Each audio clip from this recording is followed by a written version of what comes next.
Hi, I am Dr. Wendy Feaga. I'm a 1980 graduate of the Ohio State College of Veterinary Medicine, and I've put together this video to encourage veterinarians to start their own practice, and particularly aimed at female veterinarians who want to start a practice or haven't even thought it's possible, but they also have family plans in mind, because this practice was ideal to start it and raise a family at the same time. I started this practice 7 years out of veterinary school in September of 1987. At that time, I had a 5-year-old daughter and a 2-year-old daughter, as well as a husband who was a dairy farmer, and dairy farmers work 7 days a week and they clock in often 12 hours a day. So I was pretty much a single parent as I started this practice and raised my children. The practice was profitable within 6 months, and I was able to pay bills, which included helping my husband, supporting him as he bought the family farm. So I was the primary income earner. And I just enjoyed so much being able to be my own boss, where I could set my hours and be able to raise my children and support my husband at the same time. So let's go ahead and go inside. This is the walkout basement of our family home that was built as a tenant house on my husband's family farm. So let's enter. This is my waiting room, and it features 2 benches where clients sit. Pre-pandemic, we had nice cushions that went onto the benches. With the pandemic, we stopped people from coming in and removed the pads so that we could disinfect this easier, and also there weren't people sitting here. If you pick up the bottom of the bench, there's storage underneath. My clients have very, very nicely decorated my vet hospital, and this is the rabbit Christmas picture, and a client did this for a display that she had for herself for Christmas in 1987. And at the end of Christmas, she said it was going to end up in a closet. And I said, oh, I know where it can go. And she and her husband brought it down. And then I have another client that would send me all these different cards for all the different occasions. He was quite an artist. Moving over to the other side of the waiting room is a storage cabinet. And inside this is where we store our food. Storage is definitely an interesting part of this practice. It's only 500 square feet. This is the view of the entire animal hospital. It's 50 feet long, 12 feet wide, so roughly 500 square feet.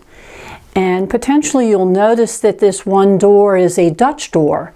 And it has been very, very helpful to have this door to be able to close it off and be able to look into the waiting room and talk to clients without having them wandering back through the office, even when there's other clients present. Moving into the the second room of the veterinary hospital, and this is our exam room. Here on the right is an Elson table, hydraulic table, and that has been an absolute lifesaver. This table was purchased before the practice opened and was here the first day that the practice was in operation. And it's provided a second set of hands. It goes down to within 6 inches of the floor and then raises up to about waist high. We have a shelf for storing different products above the table. On this side is an exam table for cats and small dogs, and you will notice that things are all within reach with the sink, and then in the cabinets above are products. So this serves as our pharmacy as well as our exam room. There are vaccines in this small refrigerator. And our client records are in 4 drawers underneath. This practice started before there were computerized systems, and all of the client records are handwritten in folders. We have approximately 2,000 families in this practice, and each family owns generally about 2 pets. This next room is our kennel room, and you can see my pooch here in a corner cage. These are the standard stainless steel cages that you're used to seeing in other practices. We put towels in the bottom of the cages for the patients to sit on, and then above the cages are cabinets, and we have storage then above these cages. Our animal hospital has one run. The door is a chain link door, and the inside is a fiberglass wallboard, and the flooring is an aluminum floor that comes up about 3 inches on each side. The run is about approximately 4 foot deep and about 2.5 feet wide. I had noticed in other practice where I'd worked that for each veterinarian there was usually about 6 cages. So I have 5 stainless steel cages in this one run. And this is the right size for a medical surgical facility, which we are. We don't do routine boarding or grooming. The only animals that we groom are vicious ones that are done while they're asleep. No veterinary office is complete without some sink tub arrangement. So this actually is a dairy tub. In 1987, when I priced these sink tubs, they were $1,000. And this particular dairy tub was about $200. So initially the top I had was just simple wire, heavy gauge. But after a while, when we had enough money, we went with this custom-made top. And this is far more professional, and it's done out of stainless steel. The other side of my kennel room is where the washer and dryer are, hidden behind these bifold doors. And then behind this particular closet door is where the electric panel is and parts of the telephone system. We're now back in the surgery room, and this is a shoreline table that raises and lowers and tips, and stainless steel. We got this in 1987, and it's still in use. Over there is the autoclave, so it's right handy in the same room in which we do surgery. And then there's cabinets above, as well as cabinets down below for storage. The items there on the counter are items that are needed for quick use for surgical procedures.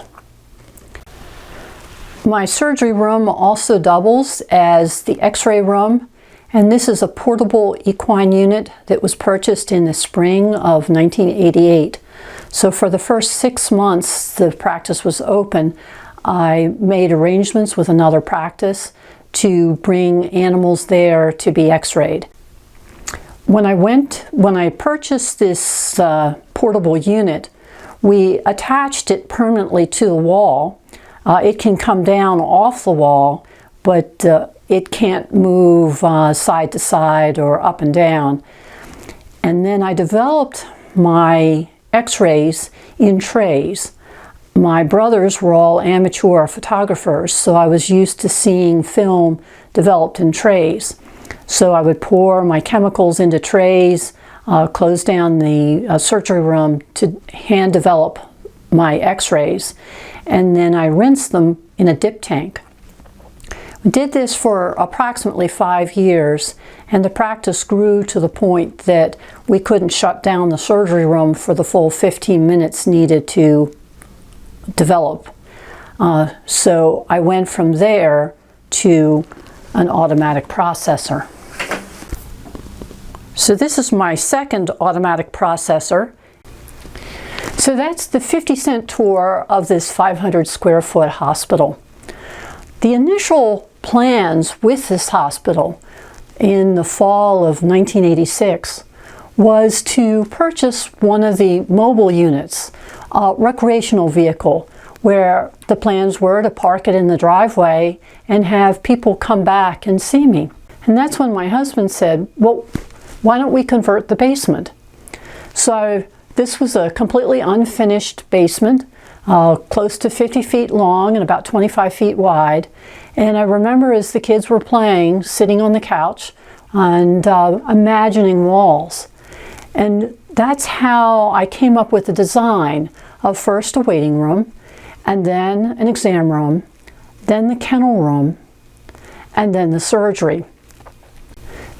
So it makes it a nice flow to keep the surgery room clean. The next thing is that for a veterinary hospital, and I'm in the state of Maryland, and this is likely in pretty much all the states, you're going to need zoning. And that is the biggest stumbling block. My pediatrician was very, very helpful in advising me on how to go about getting zoning for an in-home professional practice.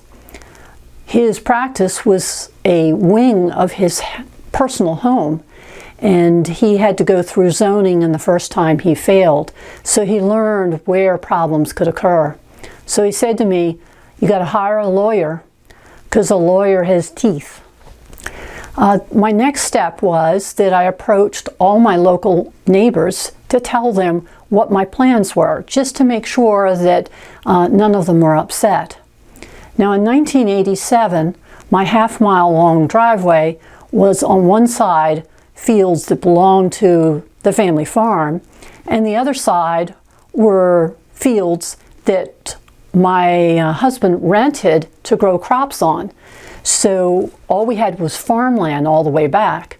But there were 5 houses across the road from me, small houses with small lots. And as people came out the driveway, potentially they could be upset. All of the neighbors agreed, so there was no problems with any of the neighbors. We were able to get approval for our zoning in the summer of 1987, and 30 days later the office was open and I was starting to see patients. I didn't do any major advertising. It was all word of mouth. I kept the one part-time job that I had in the other practice, and that was the practice where it was a half-an-hour drive, and that was the practice where I would take animals to x-ray. And I kept that job for another 6 months. So it was interesting that I started this practice in the fall where most practices are winding down, but the practice continued to steadily grow. So the final thing to talk about is paperwork. You're a practice owner. Now remember, with starting a practice, it's small, and there's not as much to do as you would if you bought a great big practice. I did not have a master's of business administration. I did not have an MBA. I'm not an accountant. But through the 4-H Club program, I learned record keeping. The practice, as I said, is here in my home. And when the office is closed, the answering machine upstairs picks up on the second ring. And as messages are left, I can choose whether I want to pick up or call back, and I tell clients, and this was the big thing to start a brand new practice, is to be available off hours. Now, one of your questions may be, well, since the practice is in your home, do you have people that show up in the middle of the night. Well, one thing to consider is that the practice is half a mile off of the road. And so it's not somebody quickly coming into a parking lot and bugging me. You really do have to make an effort to come back here. And only rarely have I had clients show up here without calling. And one teenager did that twice, and I complained to his mother, and that was the last time he ever did that. But the first time I said, you need to call first, and the young man did it a second time, and that's when I got really angry, and I said, you cannot be doing this, and no, I refuse to see your pet. But other times, as people call, it is really cool. It might be 9 o'clock at night, a follow-up, or something I knew is very simple. I'll put on a bathrobe, wander down the steps. There is a driveway bell that as people come in the office, I can hear them come in, so I don't have to sit in this office all of the time. And when the practice was first opened, I was caring for my children upstairs. So I'm hoping that this video has opened your eyes that it is possible. We opened the practice on a shoestring budget. Now, remember, this is 1987. The cost of construction, which was done by my husband and his brother and myself, with a little bit of help from a 5-year-old, and stocking, working with a sales representative that instead of selling me a big bottle of something that was more economical if I had a big practice, she sold me little bottles just to get product on the shelf. So this does not include the x-ray machine, but we were able to do the renovations and stock this for $22,000. So as I encourage you to own your own practice, I also encourage you to take a second look at the in-home veterinary practices, which is what this is. Prior to 1960, this was how all veterinarians practiced. They lived above the practice, the mom and pop store, and they were able to be with their family, but also work these incredible hours that we didn't have emergency clinics. We need to relook at this. The biggest stumbling block to an in-home veterinary practice is zoning, and you need to look at that first. Are you in a community where this could be possible? And you do want to be sure that you do have a lawyer to work with you to get this done. So I want to tell you a story about working with a local veterinarian who had one of the practices in a shopping center. And the shopping center rent, the staffing, the bills were incredible.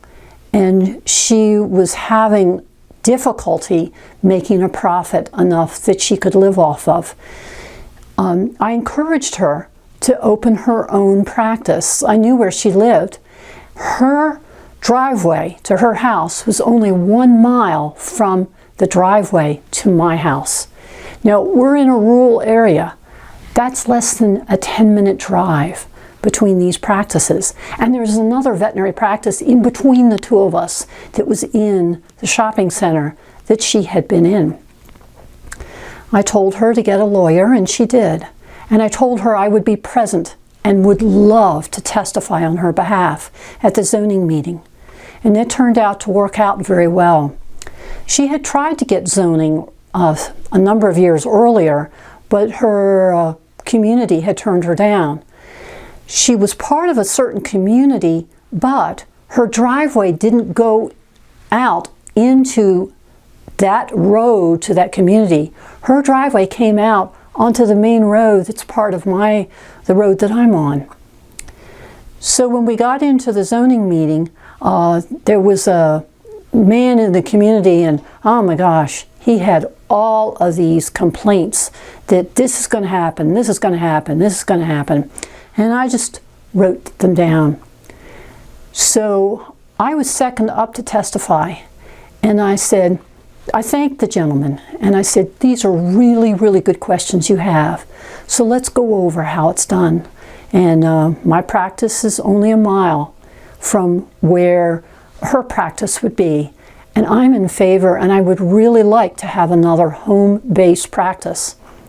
There was a single judge there to preside over that, and she sort of looked a little shocked. Why would I want the competition? And I said, I so much need another in-home practice nearby. So here are your concerns, and I went through them one at a time.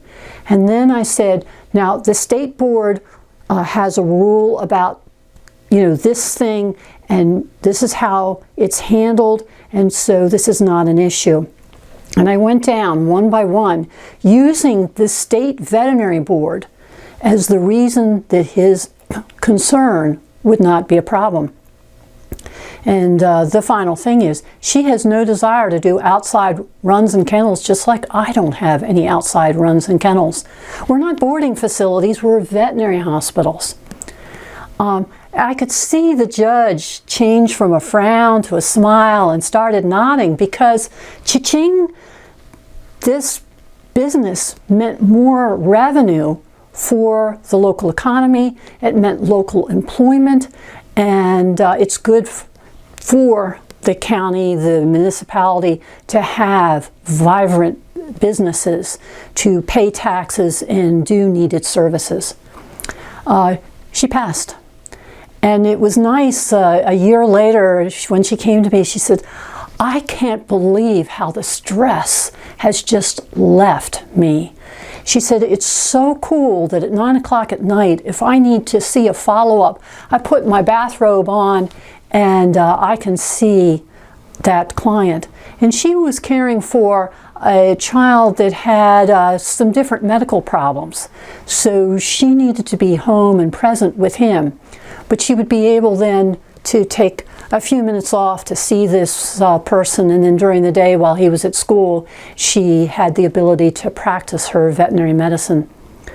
So we need to relook at some of these in-home practices and to see how they can mesh in with the community, how people can live upstairs and be present for their families. And I'm not talking to just the ladies here, where childcare seems to fall on us, but I'm also talking to the gentlemen, so that your children know who you are. And with time, your children can be employed in your practice very easy and learn a good work ethic. So this is a win-win to start your own practice and be your own boss. Decide how you want to do your practice. Do you grant credit? Do you just work with clients? Do you get to know your clients, and not just as dollar signs, but as real people, the whole family unit of the client as well as the patient we're treating, because we treat the whole unit. We as veterinarians are the new pediatricians, and we need to be able to treat everything, and the home-based practice really makes it worthwhile. And boy, when this other practitioner left to go care for her 90-year-old father and left the area, I was crushed, because we couldn't swap clients back and forth anymore. And I really would love to see some more home-based practices in my area. In another 6 months, I will be 70. And the question is, how long can I physically be able to practice?